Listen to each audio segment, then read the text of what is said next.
Hi everybody, welcome to CompuScholar's Professional Development webinar for February 2021. Today we're going to be talking about something that we've been looking forward to internally here at CompuScholar for a long time, and that's our 2021 edition of our Java programming course. Most of you know me by now. My name is Chris Just, president of CompuScholar. I've spent quite a few years as a software engineer before joining CompuScholar and began writing curriculum for middle and high school students. I'm always happy to answer your questions and respond to your comments. If you'd like to send me an email at chris.just@compuscholar.com. So today we're going to start by reviewing our earlier Java Programming AP and Java Programming Abridged titles and describe the differences between those and kind of what's going to happen to those older titles as we move forward into 2021. We'll then describe how you can get your own preview access to our new Java Programming title so it is ready for you to start taking a look at yourself. And then we'll switch over and actually walk through the system and kind of explore the ins and outs of the new Java programming course. And then we'll circle back and talk about release dates and things like that. So many of you are already familiar with our existing Java Programming Abridged or Java Programming AP courses. And the difference between those two courses is actually pretty small. The AP course is a superset of the Abridged course. So those two older courses share the same material, and the AP course just has another 5 or 6 chapters at the end of it. Both of those older courses do rely on a locally installed Eclipse IDE, and students will submit files to their teacher for grading, so the teacher would grade all the student projects. So these two older courses have served us quite well for a long time, but we're super excited about the improvements that we've made to our 2021 edition. If for whatever reason you'll still need access to these older courses and you want to use these older courses for the upcoming school year, that's perfectly fine. If you have a special request, we can get these courses created for you. We anticipate most folks will want to hop into the new version of Java programming, but if for any reason you want to use one of the older ones, we'll maintain those as long as there's some sort of reasonable demand for those sorts of things. Alright, so to get your own access to the 2021 version of Java programming, if you do not yet have a review account, please hop over to our main website, go to compuscholar.com/schools, and just click on that Get Started link in the top menu. You can register for your teacher's account with your school credentials, and we will approve that access normally the same day, and that will get you full access to everything we've published so far for the 2021 version of Java programming.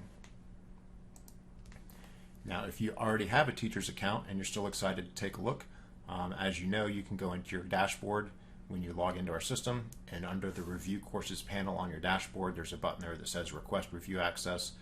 So if you do not already see the Java Programming 2021 preview course in the list there, just click on that Request Review Access button, and we'll approve that request the same day, and then you can get into the course the same way that you would all of your other review courses. So again, the course that you'll be looking for in your review courses list once you're approved is that Java Programming 2021-Preview. You will see the other older courses further down in the list, but the one that says 2021 Preview is the one you'll want to take a look at. Alright, so what are the big changes that we have here for our Java Programming 2021 course? There's a number of things that we're pretty excited about. The first is that there are no longer any local installation requirements. So the old courses again relied exclusively on the Eclipse IDE. That is no longer the case. So students can write code and submit code directly in their web browser, just like you can in our Python course. And so for all of what we call the required chapters or the core chapters, there's no local installation requirements. We do have some optional chapters later in the course where you can opt to use Eclipse or some other external IDE or an online IDE if you want to, but that's now a teacher level decision instead of something that we would require. The second big change is that the projects are now all auto-graded as well. So just like our Python course, when a student saves and submits the work online, our system will go off and auto-grade those projects. And so as a teacher, your job has become very easy. Just click a few buttons to approve those grades and you'll be all set. And then the third major change is we've actually resequenced the course material. So those of you that are familiar with the College Board's APCSA exam recognize that a couple of years ago they published what they called a unit sequence, which is their recommended order for the topics that are going to be taught for the AP exam. And so that's not the only way to teach Java, but that is their recommended way. And so we have realigned our course, rearranged the chapters and so forth to match that recommended sequence. and that will allow our AP teachers to make better use of the AP Classroom and the other resources that the College Board has published on their own website. And then the last really substantial change is that we've decided to merge our abridged and AP editions into a single title. So our new Java Programming 2021 title contains all of the material that you would have found in both of those earlier courses, and so you can just get that one copy of the course. And then we publish 2 different syllabus guides still, so you can navigate your way through the course taking the AP sequence or the abridged or Computer Science 1 sequence, and there's plenty of optional and flexible chapters at the end that you can mix and match in order to meet your state requirements. So this one version of the Java course will replace the 2 that we had previously. All right, let's switch over to our live system and start walking through the course. All right, I've logged into our learning management system, and you can see with my test account here under review courses, I already have Java Programming 2021 preview, so let's click on that. Now up at the very top of the course, we have kind of a temporary blurb that kind of lets you know the state of the preview course as it is right now. So this is a reiteration of the major changes that I just described. There's a link to this webinar that you're watching right now, and then a note that you can use this course for either APCSA or any other sort of introductory computer science class. Now the preview version of this course has some things that we just haven't finished or uploaded yet. Most notably the instructional videos and the quizzes and tests and the resulting PDF answer keys have not yet been uploaded. So the lesson text is there, all of the fully auto-graded chapter activities are there, the teacher's guides, the activity solutions. So everything that you need in order to get a really good feel for how the course is going to work is all there. And then we'll upload the instructional videos and the quizzes and tests and so forth over the next couple of months. And then the full course should be available in the summer of 2021. So I mentioned there are 2 different syllabus and planning guides, and those are linked right here at the top for you. So if you are an APCSA teacher and you want to use this course to prep for that exam, go ahead and click on this first syllabus link. Let me go ahead and scroll down here a little bit. So under course navigation, chapter 1 remains substantially the same as it was before, and these are optional topics that are generally required in most computer science courses, computer ethics, security, that sort of thing, but they're not really required for the APCSA exam. The AP exam does recommend these topics, however it doesn't actually test them. So you can take chapter 1 if you want to in sequence, or you can skip it and come back to it later, that's up to you. And then chapters 2 through 24 form what we call the heart of the course. These are all the required APCSA topics. So as an AP classroom, you're going to want to go through chapters 2 through 24 in order, and then you'll finish that up prior to the AP exam in May and have some time for study and review and optional topics and that sort of thing. And then chapters 25 through 33, as well as supplemental chapters, contain a variety of optional topics. So it's not required for APCSA, but you can use these topics to fill the weeks that you have after the exam's been administered, or to meet any other requirements that you might happen to have. I'm going to scroll down a little bit more to the course planner. So as normal, we've basically given you a suggested number of days for each of the chapters, where we factored in a day for each lesson and quiz, a day for the hands-on project, and a day for review and the tests. So that's how we estimated the days on the left. That hasn't changed. And you can see here in this AP document, we've listed not only the chapters and topics on the left, but the matching APCSA unit from the recommended sequence on the right. So the text here on the right comes directly from the College Board's APCSA course description page and the units, and then here's how we resequenced our chapters to meet those particular requirements in order. So you can just scroll down here, and you see we go through units 2, 3, 4, and so on for the APCSA exam. You've got a midterm project here at the end of the first semester. You can skip that if you feel like you don't have enough time. It doesn't introduce any new topics, or you can complete that in sequence. It's up to you. And then in the second semester, we continue with arrays and the rest of the unit sequence, and we'll wrap this up with plenty of time for you to do review and prep for the exam, and then select any of the other optional topics you want to fill up any remaining time. And we do list those optional topics here in the bottom, along with a description of, whether or not you need some sort of external IDE, or is the teacher going to grade it, and how much time it's going to take, and that sort of thing. So that's our APCSA syllabus. If you are not doing APCSA and you just want to use this course as a general introductory Java programming course for Computer Programming 1 or Computer Science 1 or similar state standards, then just click on the second syllabus link. And this is a very similar syllabus for our Computer Science 1 or Computer Programming 1 teachers. I'm just going to scroll on down here to course navigation. And again, the early chapters up through chapter 24 are essentially considered core curriculum that meets the required topics in most states, and that does include the soft skills in chapter 1 with ethics and security and so forth. So in most cases, you'll want to go through chapters 1 through 24. If there's a specific topic that you don't need, like maybe you don't need to teach recursion, then you can certainly skip that. And then similarly, chapters 25 through 33 and the supplementals towards the end of the course, you can mix and match whatever you need to out of those optional chapters in order to fill up your remaining time or to meet specific state requirements.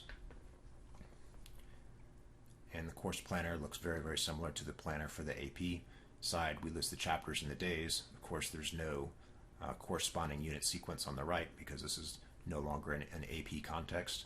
So it's just the topics in order along with notes about the online auto-graded nature of each of the chapters. And you can scroll all the way down here into the first semester, into the second semester,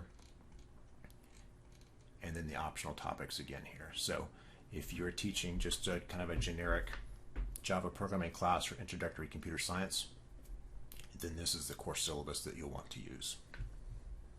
All right, so as I scroll down the course, it's laid out in a very familiar manner to the rest of our courses, and many of you are familiar with those already. We can dive into one of these chapters here, and you can see each of the lessons is very familiar with text, teacher's guide. Notice there's no instructional video links yet. Those will come a little bit later. The quizzes, if you click on them, are all empty, as is the answer key, but the lesson text and the teacher's guide should be fully formed. We are still in the process of editing some of those things, so we'll be making another pass through them for content, spelling, grammar, and that sort of thing. Scroll on down, you'll see the activities are all fully formed, so you can click on the activity instructions to pull up the instructions for this activity, and you can see it's familiar step-by-step sorts of stuff. We have published the activity rubrics within the student-facing activity descriptions, so just like in our Python course, the students will know exactly how the system is going to auto-grade their work. Now, I should mention at this point that if you have a real passion for the external IDEs and you like teaching the professional software like Eclipse and so forth, then you can use that software for all of these activities if you want to. You would simply copy out the starting code into Eclipse project files and have your students do everything offline, and then you can grade those projects yourself if you want to. So that's certainly an option. We're not preventing you from doing that. We just suspect that most teachers will probably want to use the online auto-graded features in order to support their distance learning students and to make things easier for themselves in terms of the grading.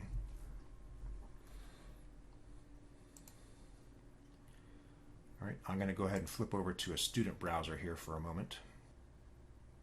All right, in this browser, I'm logged in as a student. I just wanted to dive into one of the activities to show you the student experience. So when a student clicks on activity, this works just like our Python course. The student can edit their source code right here in the browser. They can run it as many times as they want to in terms of their iterative development. Click on the submission status tab. They can preview the grade if they want to, and then they can submit for an actual grade. So if we click preview, the system will go off and evaluate the work based on the test criteria. You can see a list of past test cases here, and I deliberately left an error in the student work just so you could see some sample errors. So in this case, the student had a typo where they missed something, so this test case failed, and you can see the color-coded highlighted differences between the student output and the expected output. So this is very easy for the student to understand what went on, as well as the teacher. So let's say the student couldn't figure out how to fix this, and they just wanted to submit the grade as is. The student can go ahead and submit that work if they don't want to fix it, and it'll go off and kind of grade it for real and push that grade out to the teacher for review. So now once the student has submitted, I can flip back over here to the teacher view. And when the teacher goes back in there and clicks on the activity,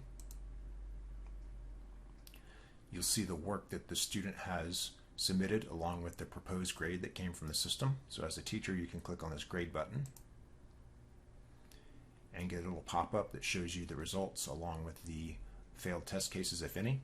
As a teacher, you do have full ability to override test cases and change the student grades if you want to.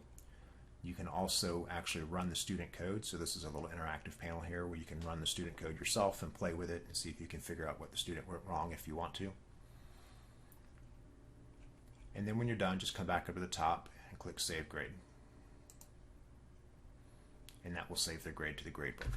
So as a teacher, certainly it's very, very easy to rely on the auto grader to do 99% of the work for you. And then as a teacher, you just kind of go in there on a periodic basis and review and approve those grades.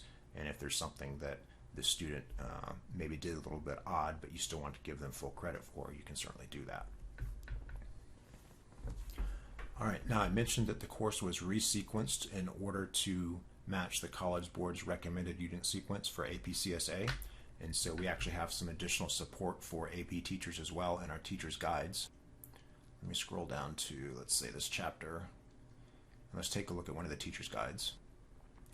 So up underneath the lesson objectives for each of the lessons, if relevant, we've added this AP-CSA learning objectives and essential knowledge table that shows you exactly which learning objective and EK from the AP-CSA course description document is met by this particular lesson. So that's a good cross-reference. And so you'll see those in each one of our lessons that directly ties into an AP-CSA topic. If you're just doing this for general purpose introductory computer programming, then you don't care about AP-CSA and you're going to just ignore those sections. Let's take a look at another teacher's guide for a moment.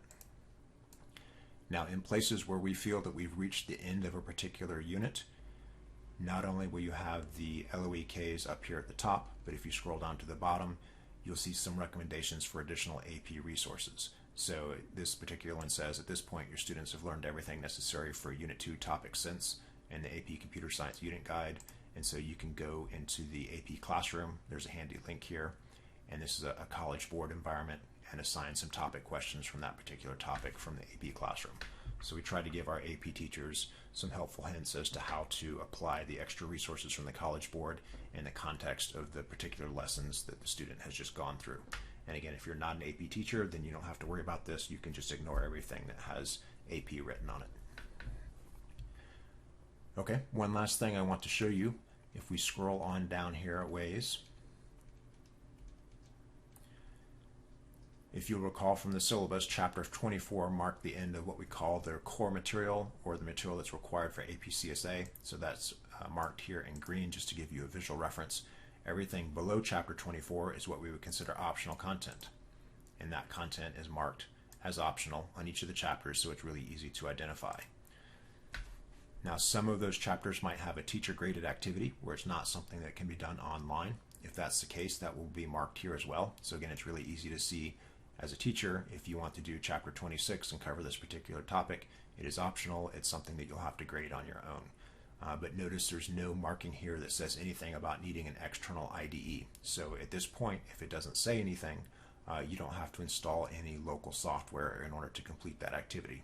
The students might do something offline and submit a document to you, or there might still be an online activity that they can do within our system. So same thing for the team project. Some of these chapters are marked as requiring an external development environment. So if you do want to teach your kids how to run Java on a local computer, they can do that. So we still have full support for installing the JDK locally, running from the command line.